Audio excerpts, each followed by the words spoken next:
Olá pessoal, sejam bem-vindos a mais um programa A Verdade em Foco. É um prazer imenso poder estar falando com vocês mais uma vez e hoje vou estar entrevistando aqui um companheiro de longas datas, o companheiro José Rosa, ele que é mestre em educação, é desportista, narrador de futebol. É um faz tudo, foi jogador, hoje está aí professor, é um camarada que, vamos dizer assim, não é bombril, mas tem mais de 1.002 utilidades, Sejam bem-vindos, Zé Rosa, ao programa Verdade em Foco. Celso Henrique, bom dia, obrigado pelo convite, obrigado telespectador aí da Alta Cidade TV, em especial o programa Verdade em Foco. Vamos saber primeiramente quem é José Rosa, família. Celso José Rosa nasceu precisamente no ano de 1965, mês de novembro, no município de Jaupaci, mas por ali eu não morei. Meus pais não eram marido e mulher e fui criado com um casal de tios, como se pai o fossem. Tive uma criação bem simples, uma criação rural no princípio. Só eu, porque os deles já tinham casado, e sempre criado aqui nas redondezas de Iporá.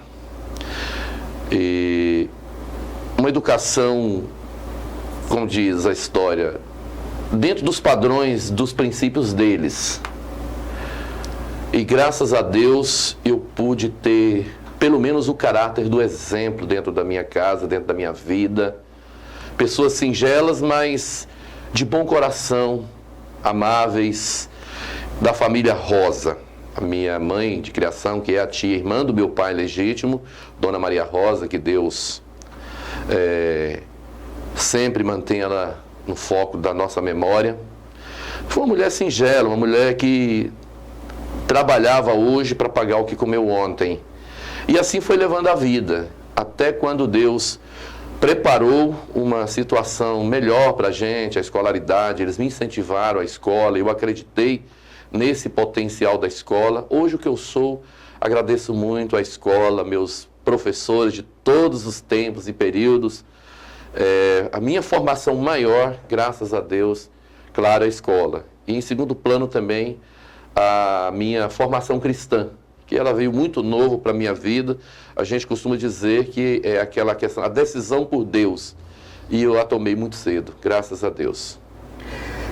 Pois eu vou tomar a liberdade nessa entrevista, vai ser você. Vamos tratar de uma forma mais simples, aqui entre nós. Quando você falou aí a questão da educação, da formação, na época que você começou a estudar, que análise você faz daquela época? É claro que nós sabemos que há uma evolução, há vamos dizer assim, uma quebra até então, nos dias de hoje, de um parâmetro que chama-se valores, que naquela época, quando você estudava, eu estudava ali, então nós valorizávamos com certeza o nosso professor. Depois de nossos pais, os professores, eram as pessoas mais importantes da nossa com certeza. E como o senhor vê isso, trazendo aquela época para os dias de hoje? As pessoas falam que há uma certa evolução no tempo. Eu acredito que eu não vejo isso como evolução. Eu sou de uma época que a deitar e levantar a benção pai e benção mãe. E o professor era o segundo pai e a segunda mãe. A gente era ensinado assim já a partir de casa. E aquele tempo na escola, por mais que os professores, a maioria dos meus professores, nem um curso universitário tinham. Às vezes era um professor da escola secundária mesmo. Mas eram professores que, pela sua experiência, pela bagagem que tinha da sua formação também traziam uma formação de caráter muito especial para a vida do jovem. E eu fui criado nesse contexto, Celso. Que o professor era uma autoridade. E a gente respeitava essa autoridade. E o pai e a mãe exerciam um papel importante, porque o pai também era uma autoridade. E eu sou do tempo do pé de goiaba no quintal. Apesar que eu não fui menino de apanhar muito, não.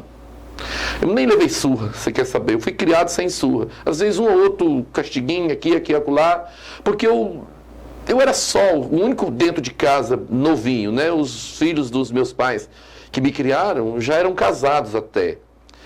Então, assim, eu tinha todo um contexto da casa para mim. Eu tinha eles. Era o caçula. Era o caçula, eu que brincava, a minha mãe brincava comigo, eu brincava sozinho. Eu fui um invencionista. Quem não sabe minha história, eu criava meus brinquedos, eu criava meus carrinhos, eu fazia meus parques de diversões, eu fazia estradinha com a própria mão, às vezes com a enxada, os carrinhos arrastados pelo chão. Eu amava brincar de carrinho. Eu fui um menino apaixonado em carrinho. E eu fazia as próprias cidades, entre aspas, com pedra no chão. As fazendinhas ali com... Tudo isso. Sozinho. Então. Às vezes, muito raramente, um amiguinho, aquilo outro. Porque a gente não foi criado naquele tempo de poder, de liberdade de ir para casa de amigos. E muito menos amigos também sem liberdade de ir para casa da gente. Então a gente era criado sozinho, invencionista. Aí via os livros, achava interessante aquele livro e queria colocar em prática através dos brinquedos. Pois é, e hoje em dia nós vemos que igual você mesmo falou, dizem uma falsa, né, evolução, onde na verdade nós vemos que os alunos hoje, em sala de aula, já começando pela questão de desvalorização, né, com a sua própria pessoa, porque elas se sentem, assim, de uma forma tão elevada, entre aspas, e o conhecimento nós sabemos que é muito baixo, né? Chega em sala de aula, o professor para eles, o professor não sabe nada não, eu já sei tudo. Né? E começa até a agressão verbal, agressão física. Hoje, Celso, eu entendi seu raciocínio. Eu tenho comigo, isso é pensamento meu. A imprensa, principalmente a imprensa televisiva, ela educou muitos filhos da gente. Através das telenovelas, dos filmes, das programações em geral. E acabou trabalhando, induzindo a mente da criança, que tinha a criação empírica, informal, claro, para uma dedução mais formal. E essas formalidades foi atrás do negócio. Eu quero audiência, eu quero tudo. E acabou que a televisão, ela gerou uma certa influência, o que descaracterizou a família. É o que eu penso. Eu acho que a novela descaracterizou muito a família brasileira. Hoje em dia, essa questão dos relacionamentos, dos sentimentos interpessoas, parece que é tudo tão normal. E essas, entre aspas, normalidades, gerou essas pessoas sem uma formação do caráter, do respeito, da integridade, do valor humano, principalmente do contexto familiar. E ele vai para a escola desse jeito. E cabe ao professor exercer dupla função, paternalista e ao mesmo tempo de magistério. E é onde há esses entraves, às vezes, da formação especial da educação, que é gerar na formação e da construção do cidadão, que deveria começar na família. E a grande maioria das famílias, infelizmente perderam isso. Inclusive pega os filhos desde de criança, né, já coloca na creche, né, o tio, a tia que vai ter que ensinar, tem muitas vezes que até os primeiros passos... Licença, começa aí o erro. Tio, onde professor é tio de aluno? Pois é. É professor. Professor. Tio é o irmão do pai ou da mãe. Já começou, é uma descaracterização que foi criando isso aí, aquela forma assim, é bonitinho, um carinho que a gente tem, a tia tem um carinho, mas não é igual o respeito. O professor entrou aí para ser professor da tia. Qual é a tia que vai cuidar de sobrinho? Bom, se bem que eu fui um privilegiado disso, mas fui adotado, é diferente. O professor não adota aluno, o professor tem um período com o aluno. E o professor está ali para ensinar, vamos dizer assim, aritmética, para ensinar o português, matemática, vamos dizer assim, já mais elevado, é claro, né? Ou que seja ali na infância, ensinar a criança, né, a começar a conhecer as letras, ou seja, o A, E, I, O, U, mas não aquela formação, né, que tem 20 berços, vem de casa, e que forma, né, o caráter da pessoa. Infelizmente, sim, entendi. A família constrói o homem, constrói a pessoa, constrói o caráter. A educação, ela já tem um outro papel, que é o papel de formar o homem para a sua inserção na sociedade. A escola, ela começa a tirar a criança do entre muros e expô-la para a sociedade. Só que ela está saindo entre muros sem formação do íntimo, do ego, do ser humano, do respeito, do caráter, da moral. E ela chega na escola, tem que receber essas duas coisas. Por isso que o papel da escola se torna complicado. É onde o menino e a menina vê no professor a pessoa mais chata do mundo às vezes. Nem todos, é claro, há exceções, claro, lógico. Há um balancear de ideais nisso aí.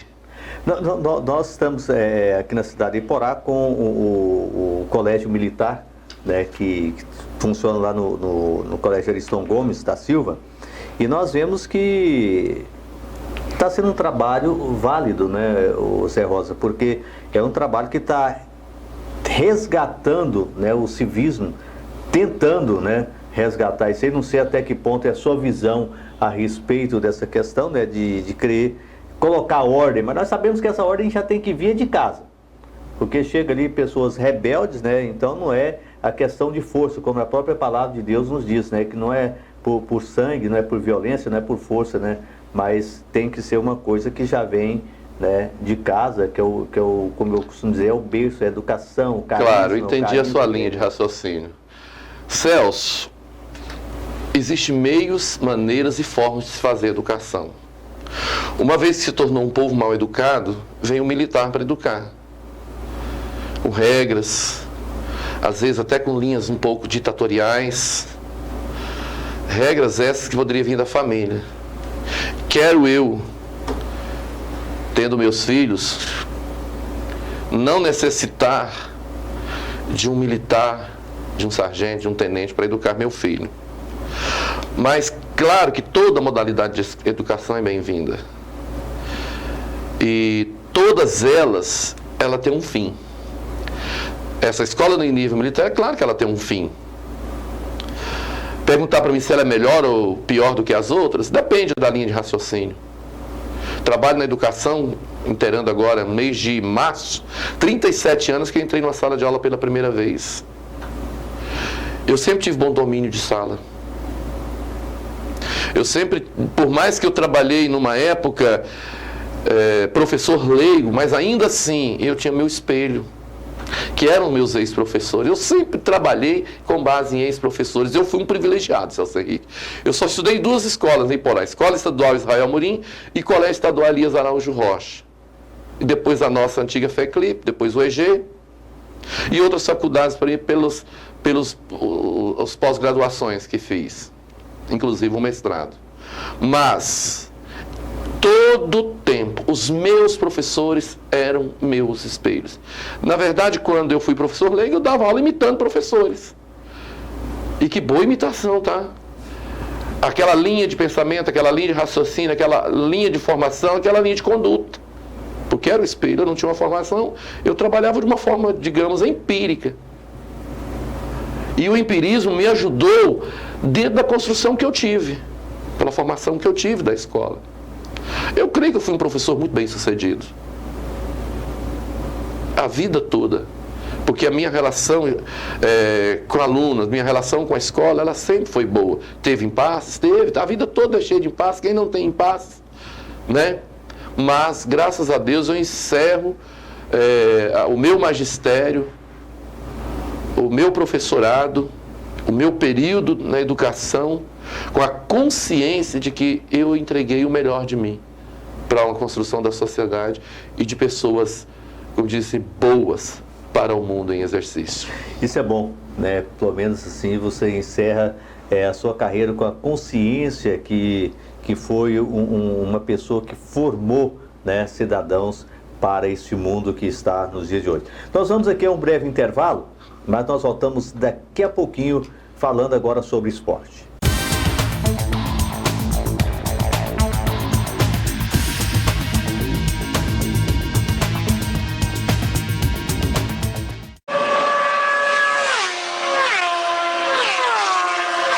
Excelência em 2 rodas na cidade de Iporá é com a Mariano Motos, que há mais de 30 anos atende no mercado em serviços de manutenção mecânica e conta agora também com lava-jato. Na Mariano Motos você encontra pneus, capacetes, escapamentos, óleos e outros acessórios que turbinam a sua moto. Mariano Motos, uma família trabalhando para atender a sua. Mariano Motos fica na Rua Bahia, número 132, no bairro Mato Grosso, em Iporá. Fones 64 3674 3302 e 64 3674 5436 e o WhatsApp 98407 6917. Eu disse Mariano Motos.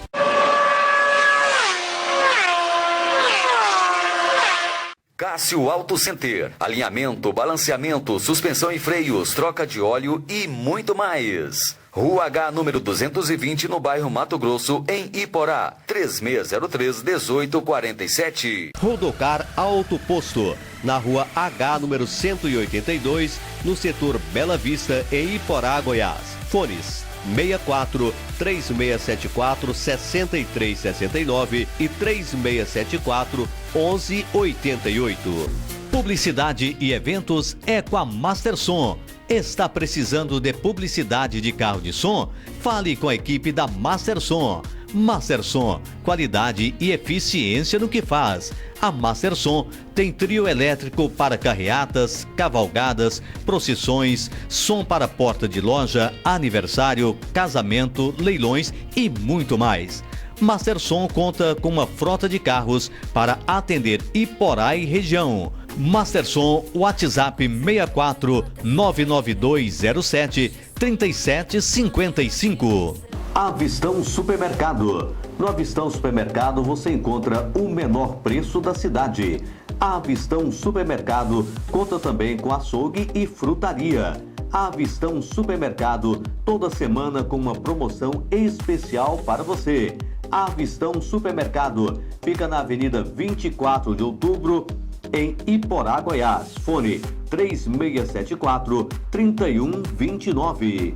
Avistão Supermercado.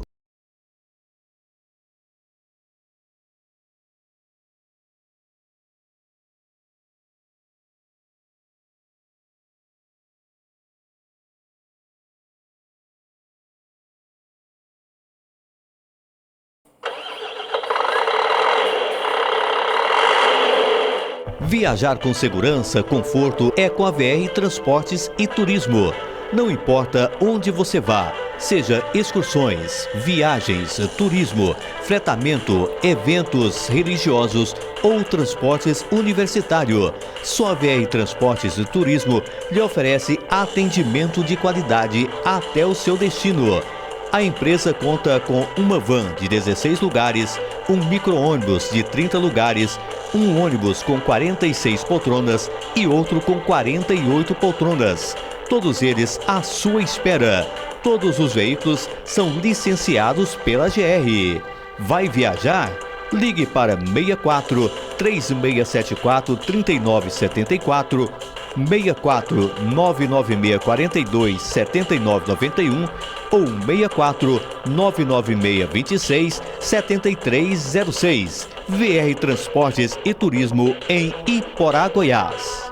A Casa de Carne Central tem os melhores preços do mercado iporaense.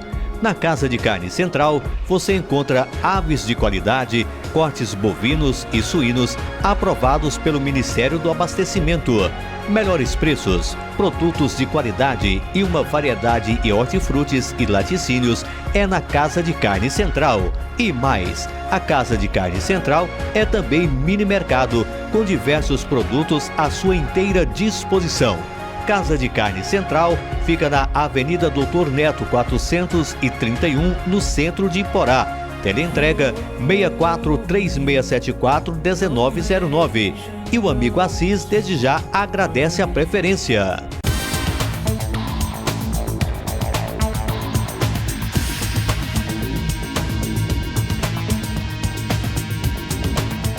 Pois é, pessoal, já estamos de volta depois de vermos aí os nossos apoiadores. Lembrando que você também pode ser um apoiador, um colaborador aqui do programa A Verdade em Foco, tá bom? Seja bem-vindo ao nosso canal Alta Cidade TV, a TV Web de Iporá. Este programa, né, que procura levar até você, né, as informações. Hoje aqui nós conversando com o nosso companheiro professor José Rosa, né. Primeira parte nós falamos sobre educação e agora nós vamos falar de uma paixão que esse garoto carrega também desde criança. Eu tive o prazer, né, de vê-lo jogar aí futebol, gostava de estar ali no gol, né, na associação, na frente, atrás, lateral, onde colocasse esse menino ali, para ele era alegria, né? Treinador, né? Eu tinha o prazer de ver José Rosa treinando o time ali com toda a dificuldade, né, que se passava naquela época, mas mesmo assim ainda achava forças e achava apoio, né, Zé Rosa, para poder estar ali apoiando, né, aquelas crianças, aqueles jovens que gostavam do esporte. Nós vamos falar sobre essa parte sua agora, que narrador de futebol, em modéstia à parte falando, não por estar na tua presença, mas te considero um dos melhores narradores de futebol da nossa região, né? Tem muitos por aí bons, né? Mas eu falo porque eu conheço, né? E se eu conheço, eu tenho toda a liberdade e também eu tenho uma dignidade de poder falar aquilo que eu sei que é verdade, né? Te admiro nessa área, gosto, inclusive nós vamos ter essa oportunidade, eu creio que logo em breve, de estarmos formando a equipe de esporte novamente da Alta Cidade TV, e José Rosa vai ser, né, um dos cabeças, né, dessa equipe, né, para estar trabalhando conosco aqui e fazer acontecer essa alegria, né, essa paixão que alavanca aí, né, as pessoas. Como que está tendo tempo para treinar, a fazer um treinamento de algumas crianças ou jovens no dia de hoje? Como é que está o esporte na sua vida? Celso, eu vou começar pela história. Com meus 10 anos de idade, meu pai foi trabalhar ali no estádio Alvorada, antiga, onde existia a Associação Atlética Iporaense. E ali eu cresci vendo pessoas jogando futebol. Naturalmente, como menino, logo eu ia praticar futebol também. Eu nunca fui de jogar bola, nunca fui um jogador. Eu gostava de jogar bola, mas por questões físicas no passado, as condições físicas não permitiam, eu era até proibido de jogar bola, mas a menina insiste, menino é teimoso, menino como diz a história, eu nem sabia por que eu não posso jogar bola, mas não havia uma definição por que eu não podia jogar bola. Não eram os pais, não era nada, era uma questão de saúde física, né? Eu não poderia jogar futebol. Tentava, treinava, não dava conta, os pais chegavam naqueles meus treinadores e falavam, ele tem um limite. E eu ficava muito contrariado com aquilo. Numa idade, mais ou menos com 15 anos de idade, a gente fazia parte de um grupo de uma categoria de base na associação, e a gente estava disputando um pequeno torneio, e o nosso treinador nos abandonou, no pleno curso do torneio. E agora? E a gente estava indo até bem, não sei por que razão, porque cargas d'água, o treinador abandonou. Aí o dirigente da associação, na época, então saudoso Antônio João da Fonseca, virou para mim e falou, leva esses meninos para frente. Seu líder, seu capitão, leva para frente. Rapaz, eu assumi aquilo. E conseguimos chegar à final da minha maneira. Eu não entendia nada de bola, vamos dizer assim. Mas da minha maneira, eu levei o time para frente, mais uns 5, 6 jogos, e nós fomos no final do evento e fomos campeões. Aí as pessoas já achavam que era treinador, que eu tinha jeito para coisa, que eu era líder. E continuei o trabalho. Eu jogava, às vezes eu não jogava, porque sempre tinha o melhorzinho do que a gente, e na hora de jogar é o melhor. Eu mesmo reconhecia isso. E de 1982 até de 1998 eu trabalhei com isso, um voluntarioso, fazia aquilo. Eu via outros fazendo futebol, tipo seu Reinaldo lá no Moarama, seu Vicente lá para as bandas da Vila Brasília, o Melo aqui no bairro Mato Grosso, o Roberto lá na Juventude, o pessoal da Capela. Tinha os times de menino, por que nós não podíamos ter o nosso aqui na associação? Só que o meu trabalho aqui, ele teve uma expansão maior, porque eu não perdia para esse povo. Porque eu consegui angariar um grupo de meninos melhores aqui.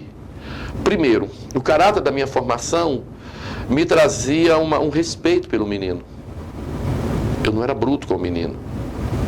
E a maioria deles, amigos de próximo, da escola, das redondezas ali mesmo. E acabou fazendo um vínculo, e acabava que eles me respeitavam, e o trabalho fluía. Era um trabalho ali da associação. Só que no momento de colocar no registro de liga, não podia colocar o nome da associação, porque a associação já tinha um trabalho de base. A liga não aceitava o nosso trabalho, que não tinha uma diretoria. Eu inventava o nome do meu time e ia trabalhando. Tinha o Fama. Uma época houve lá eu instalava o campo do Carrapicho. O povo falava o time do Zé Rosa, mas o meu time era sempre o time do Fama, porque eu tinha essa fama. Os outros me chamavam de Fama, né? O time do Zé Rosa, o time do Fama, e ficou muito tempo. Até quando eu voltei para a associação, me chamaram para treinar a base da associação, e aí sim, aí eu trabalhei como se fosse associação.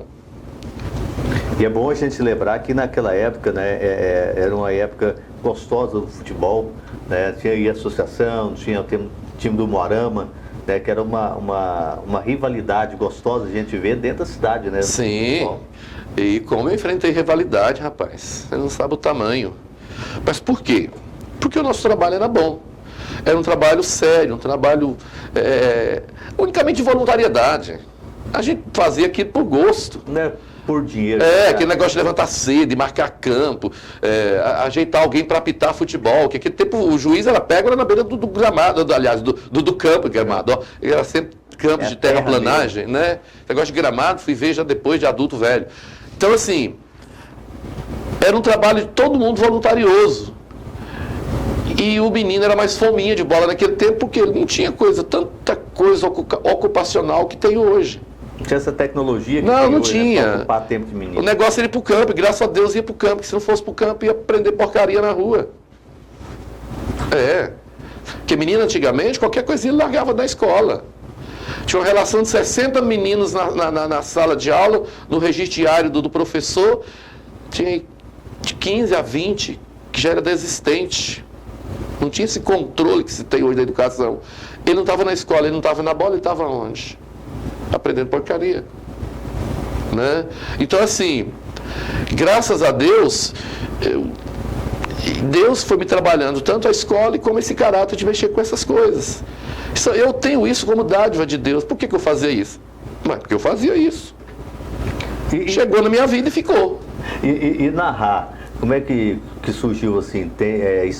Foi inspirado em alguém? O Luciano do Vale, Galvão Bueno? Não. Ou foi estilo próprio mesmo, criado assim? Deixa eu te contar por que eu fui narrar futebol. Eu trabalhei uma época na Rádio Rio Claro. Hoje a gente fala office boy. Naquele tempo era badeco mesmo. Fui trabalhar na Rádio Rio Claro. Eu era aluno de manhã no colégio. E por acaso um dia eu passei na rádio com muita curiosidade. Eu já tinha uma certa amizade com o Roberto Lopes, e o Roberto Lopes falou com o Olívio Lemos. Nós estamos precisando de um menino para ajudar aqui, porque o Zé é muito bom, o menino, conheci ele lá da associação, é um menino muito bom. O Olívio tinha aquele jeitão interessante, de manda, põe o menino aí, se prestar, a gente contrata ele. Eu varria, limpava e tudo, e fiquei. E sempre o Olívio me colocando para fazer uma outra atividade, buscar uma nota aqui, buscar cartas nos locais onde tinham os correios, nas lojas, naqueles lugares onde antigamente eu usava muita questão de carta. E eu ia fazendo isso. Um dia o redator da rádio faltou, ele falou assim, você dá conta de datilografar e copiar as notícias? Era de gravadores ainda, ou então de rádios que a gente ouvia fazendo as matérias, as mais importantes, aquelas que a gente julgava mais importantes, fazia aquela redação para que o locutor daquele programa de notícias, lembro daquela época, era a 12ª hora, era um programa jornalístico que tinha na rádio naquela época. E assim foi, eu fui aprendendo de forma empírica, de forma natural. E uma época tinha um campeonato amador, local, regional, aqui promovido pela Liga Iporaense, e o seu Olívio estava muito gripado. E eu ficava imitando ele ali na beira do campo, de vez em quando, fazendo graça com ele, né? Eu achava até interessante o jeito do Olívio. Ele era muito animado, muito pra cima, assim, sabe? E eu acabava por imitá-lo. Eu não sei se ele irritava, se ele não gostava, de vez em quando ele me chegava do canto ali, sabe?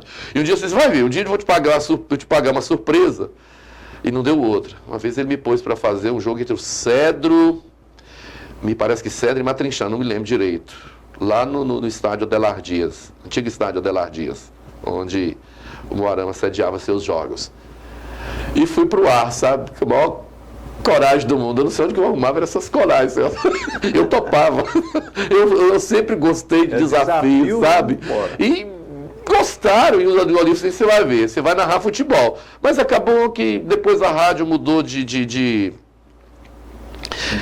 direção e tudo, e eu fui ficando meio de lado. Mas o Valteir Santos foi um companheiro que cresceu junto com a gente. Mexia e virava, o Valteir me chamava para... Zé, vem aqui, vamos comentar. Zé, você vai narrar o jogo, eu vou comentar. E eu acabei acreditando nisso. Claro que a gente ouvia muito rádios, sempre fui de ouvir o Jorge Cury e o Valdir Amaral, posso dizer, na antiga rádio, da Rádio Globo do Rio de Janeiro, o Fiore Giliotti, me parece que na Rádio Bandeirantes de São Paulo, o Osmar Santos, também na Globo de São Paulo.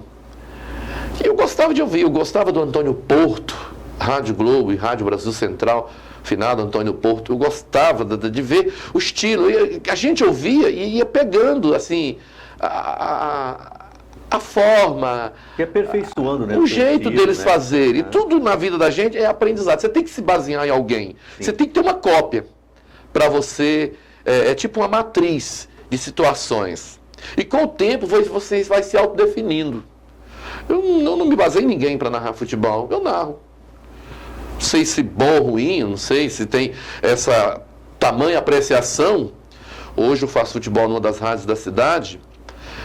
Eu sinto que eu tenho uma boa audiência. Pelo número de pessoas que passam mensagem, pelo número de pessoas que querem ouvir aquele abraço, eu vejo, a gente tem uma audiência boa. Então, para você ver que o elogio que eu fiz a você, não sou só eu, né? Porque realmente as pessoas reconhecem, né, o trabalho que é bem feito, né, e tecem os seus elogios aí, e elogios verdadeiros, viu, Zé Rosa? Eu agradeço cordialmente, Celso. Agradeço o carinho das pessoas que ouvem a gente. Que rádio, eu faço rádio por uma ação de voluntariedade. Eu nunca quis rádio para emprego. Até porque eu tenho 2 empregos de professor, um na rede municipal e outro na rede estadual. Eu sou um cara bem sucedido profissionalmente. Então eu faço essas coisas para estar junto com os companheiros. Eu, na verdade, foi sempre uma forma de estar junto com pessoas que eu cresci no meio delas. Eu cresci no seu meio, no meio dos... Posso citar, né?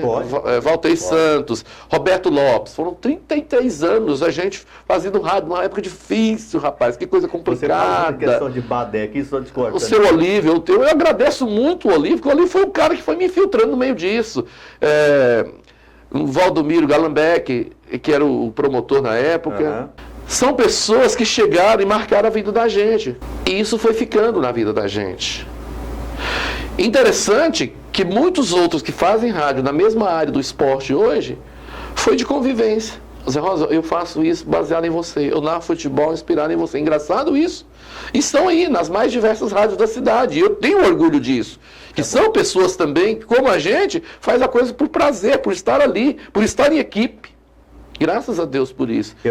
Quando você fala isso aí, eu me lembro, por exemplo, do companheiro Danilo. Sim. Danilo Oliveira. Rapaz, muito dinâmico na sua forma de trabalhar. Admiro demais. Inclusive, é uma pessoa que eu admiro muito, porque quando ele começou até a questão de rádio, eu tive esse prazer, né, de poder ensiná-lo algumas coisas, né, dentro do trabalho. E interessante que é onde ele me vê, onde a gente está, assim, ele faz questão de frisar isso, né? Eu aprendi muito, né, com o Celso Henrique, ele me ensinou algumas coisas. É claro que a pessoa vai aperfeiçoando, vai aprendendo, né, porque Deus dá o dom para ele. Evidentemente. Mas eu estava te cortando aquela hora para te lembrar de um fato interessante, não sei se você lembra disso, né, porque juntava eu, você, Roberto Lopes, para poder estar espichando fio, né, naquela época, para poder fazer as transmissões. Não existia essa facilidade que tem hoje, né?